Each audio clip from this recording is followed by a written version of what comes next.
Nicodemus here. Today, just wanted to jump right into the course and ask about the introduction and how did Helen start to scribe the course?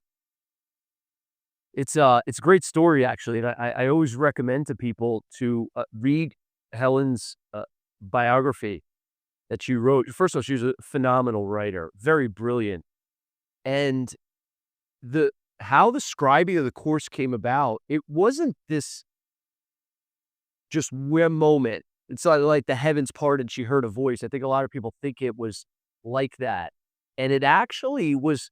If you look back, you could in some ways see that Jesus was part of her journey, and since very early on, she was very drawn to Christianity, being raised Jewish, was very drawn to Christianity, and when she was raised Jewish, she wasn't like, deeply raised Jewish, it wasn't like that.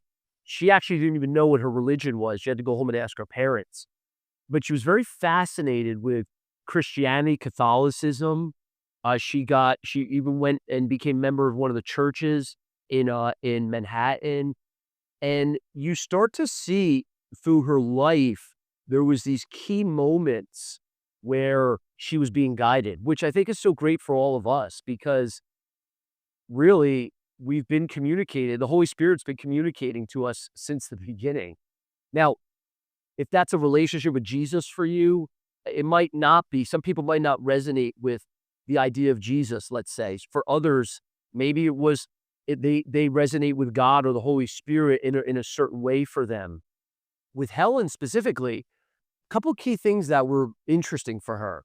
Number one, they had a lot of conflict in the department, and Helen, in therapy herself as a therapist, one of the interesting things she said is she always got this sense. I think it was the back left that somebody was on her left side all the time, like here, but you couldn't see them.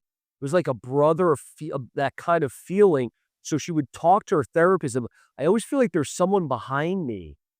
And as when she started to scribe the course, she realized it was Jesus all along.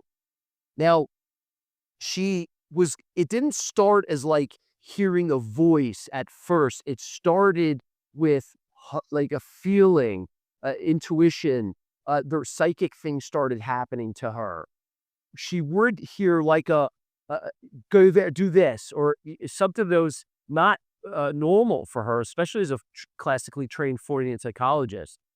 Now, by the time she went to scribe, which was in 1965, in the summer of 1965, she started to have these visions, psychic dreams that were happening.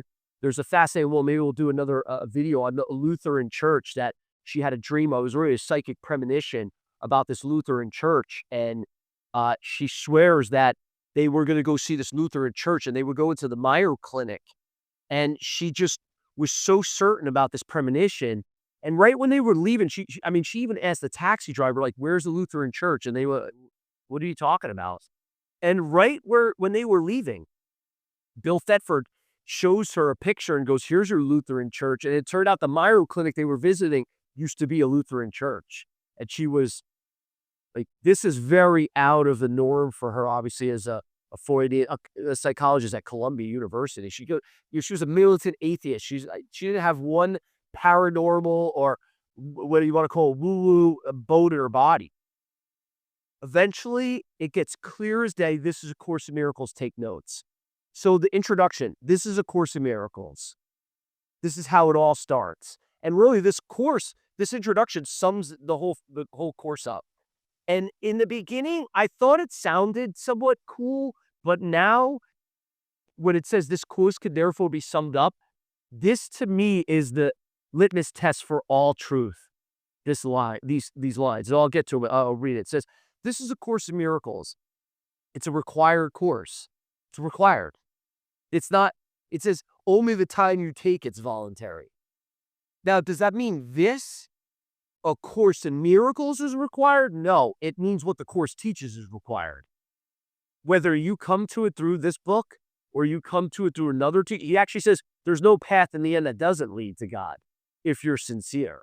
Some of the greatest teachers of this, some of the greatest teachers of God never studied the course.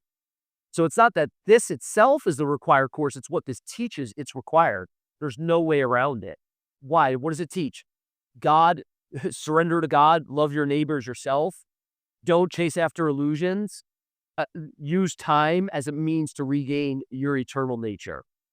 Required course. So it's a required course, only the time you take it's voluntary. Free will, I love this line, does not mean that you can establish the curriculum. Just because you and I have free will, we don't get to establish the curriculum. Part of the curriculum, really simple, only two teachers. Only two teachers to choose from, and you're going to choose. You can't get out of it. You always choose one at the expense of the other, and whichever one you choose, you'll teach to the world, and the world will witness back to you to show you which teacher you chose. That's the law. You don't modify that, and thank God we can't modify that. Because let me tell you, if it was up to us, there'd be like thousands of things to choose from. Because the ego loves complexity. Because why? The ego's motto: seek but do not find. Thank God there's only two choices. And in the end, there's really only one choice, because there's only a choice for God in the end. Choosing between everything and nothing isn't really your choice. Choosing between reality and illusions isn't really a choice. It only seems like it's a choice for you and I now because of the game that we're in and the state that we're in.